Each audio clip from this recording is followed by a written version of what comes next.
Hello, আসসালামু আলাইকুম। আমি তাবাসসুম, আমার channel Tabassum cooking and lifestyle থেকে বলছি। সেদিন সকালবেলা তোমার ভাইয়া ছোট ছোট কিছু ইলিশ নিয়ে আসছিল, তার মধ্যে এটা একটু কেমন যেন, কিন্তু ইলিশগুলো অনেক স্বাদ ছিল। অলরেডি দুইটা খাওয়া হয়ে গেছে। এই ইলিশগুলো আমরা ফ্রাই, ভর্তা এগুলোর জন্যই আনি, এগুলাই খাই। আর আনছিল কিছু মিশানো মাছ। আমি কয়েকদিন ধরে বলতেছিলাম মিশানো মাছটা নিয়ে আসো।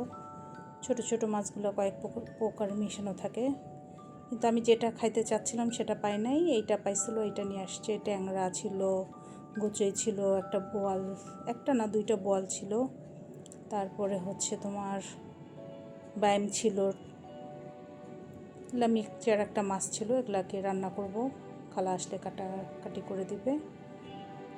তারপরে আমি শাকটা কেটে এরকম করে বেসিনের মধ্যেই ধুয়ে নেই।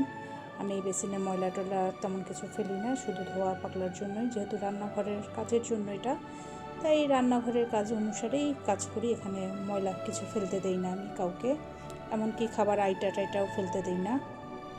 আমি বেসিনের মধ্যে খুব ভালো করে শাকগুলো 7-8 বার করে ধুয়ে নেই। এগুলো রান্না করব, ছোটো মাছ রান্না করব। সেদিন এইসব করতেই অনেকটা বেলা হয়ে যায়।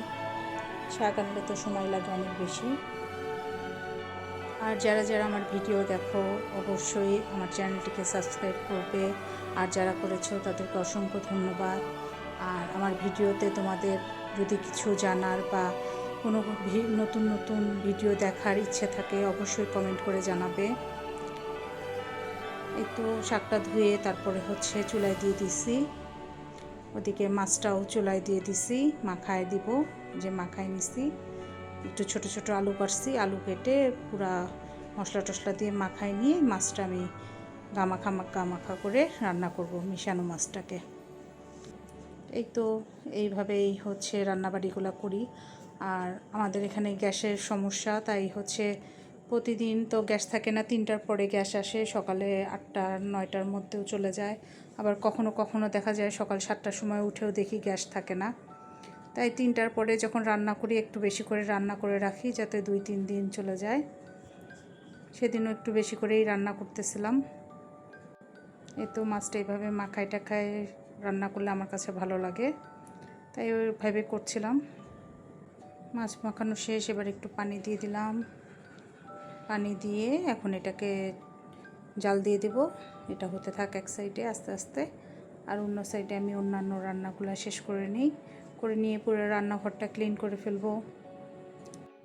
আমি রান্না করার জন্য সব কিছু কেটে একবারে একটার পর একটা বসাই দেই, আর এর ফাঁকে ফাঁকে যে অন্যান্য কাজগুলো করি, ঘর গোছাই, তারপরে হচ্ছে কাপড় চোপড় মেশিন থেকে বের করে নাড়া দিয়ে দেই। প্রতিদিন মেশিনে কাপড় দিই না, একবারে জমাই নিয়ে সপ্তাহেরটা 2-3বারে একবারে ধুয়ে নেই, এতে সুবিধা হয় মেশিনে কাপড় দিতে। এদিকে যে ইলিশ মাছটা নিয়ে আসছিলো সেটাও ফ্রাই করে নিব।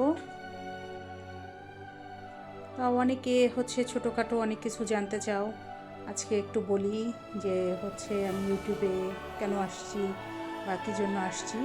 আসলে ইউটিউবের এই জার্নিটা শুরু হচ্ছে আমার মেয়ের জন্য। আমার মেয়ে শখ করেই একদিন বলতেছিল, তখন করোনা চলে, যে আম্মু অনেকেই তো ভিডিও বানায়, তুমি রান্নাবাড়ি করো, তাহলে হচ্ছে রান্নার একটা চ্যানেল খুলি, তুমি রান্না করবো, আমি ভিডিও করব, তুমি ভয়েস দেবে, আমি এডিটিং করে দেবো। তা প্রথম প্রথম তো তাই করতাম, তারপর আস্তে আস্তে মেয়ে আমাকে সব কিছু শিখাই দিচ্ছে, আমি নিজে নিজেও শিখছি। সেই থেকে প্রথমেই আমার এই চ্যানেলটা রান্নার চ্যানেল হিসাবে খোলা। তারপরে দেখলাম যে শুধু রান্নার চ্যানেল দিয়ে তো হচ্ছে চ্যানেলটা ওইভাবে আগায় না, আর আমি এত বড় রাঁধুনিও না যে হচ্ছে আমি সব কিছুই রান্না করতে পারি। আমি যেটা যেইভাবে রান্না করি তোমাদের সাথে সেটা সেভাবেই শেয়ার করে থাকি সব সময়। তা ওই অনুসারে খোলার পরে বেশ অনেক দিনই চালাইছি, প্রায় 2 বছর। 2 বছর পরে চ্যানেলটা একটু বন্ধ রাখছিলাম, যেহেতু আমার মেয়ে এবার এসএসসি দিচ্ছে তোমরা জানো, তার জন্য একটু দৌড়াদৌড়ি করতে হয়েছে 9-10-এ, তার সাথে সাথে ছিলাম। তা সব কিছু মিলায় আমি পারতাম না দেখে আমি হচ্ছে চ্যানেলটাকে বন্ধ রাখছিলাম। যদিও হচ্ছে শর্ট শর্ট ভিডিও দিতাম সব সময়, কিন্তু রান্নার চ্যানেলটা বন্ধ রাখি। তারপর আমার ভিডিও, ছবি তোলা এগুলো একটা আমার শখের কাজ। যেমন আমার গাছ পাখি, রান্না একটা শখের জিনিস। আমি কিন্তু রান্না একদম ছোট থেকেই পারি। ছোট থেকে আব্বু পেপার কাটিং এনে দিত, সেগুলো দেখে দেখে আমি রান্না করতাম, আব্বুকে খাওয়াইতাম।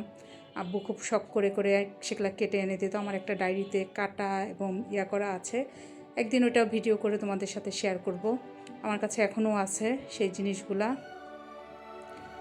তা ওইখান থেকেই আস্তে আস্তে শেখা রান্নাটা। তা আমার রান্না কেউ এই পর্যন্ত খেয়ে বলেনি যে খারাপ হয়েছে বা কিছু। সবাই ভালোই বলে, নিজের প্রশংসা নিজেই করতেছি। তারপরে হচ্ছে তখন মেয়ে বলল যে আম্মু তাহলে চ্যানেল খোলো। তার আগে আমার ভাইও একবার আমাকে বলছিল যে একটা ইউটিউব চ্যানেল খোল, তুই ভালোই রান্না করতে পারিস।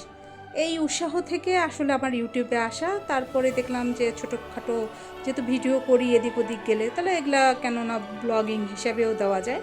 তখন কুকিং চ্যানেলটার নামটা পরিবর্তন করে তখন এখানে তাবাসসুম কুকিং অ্যান্ড লাইফস্টাইলটা অ্যাড করে দিই। মানে আমার লাইফে আমি কী করছি না করছি এগুলাই দেখাই। ভালো খারাপ সব মিলেই সবার আছে। আমারও তোমরা ভালোও দেখবা, খারাপও দেখবা, সবই দেখবা। এই যে তোমাদের সাথে কথা বলতে বলতে আমার রান্না শেষ।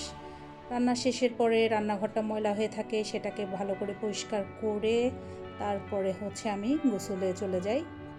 প্রতিদিনই আমি রান্নাবান্নার কাজগুলো এভাবেই করে থাকি। তাহলে আজকের ভিডিওটা এতটুকুই। সবাই সুস্থ থাকবে, ভালো থাকবে, আমার জন্য দোয়া করবে। আল্লাহ হাফেজ।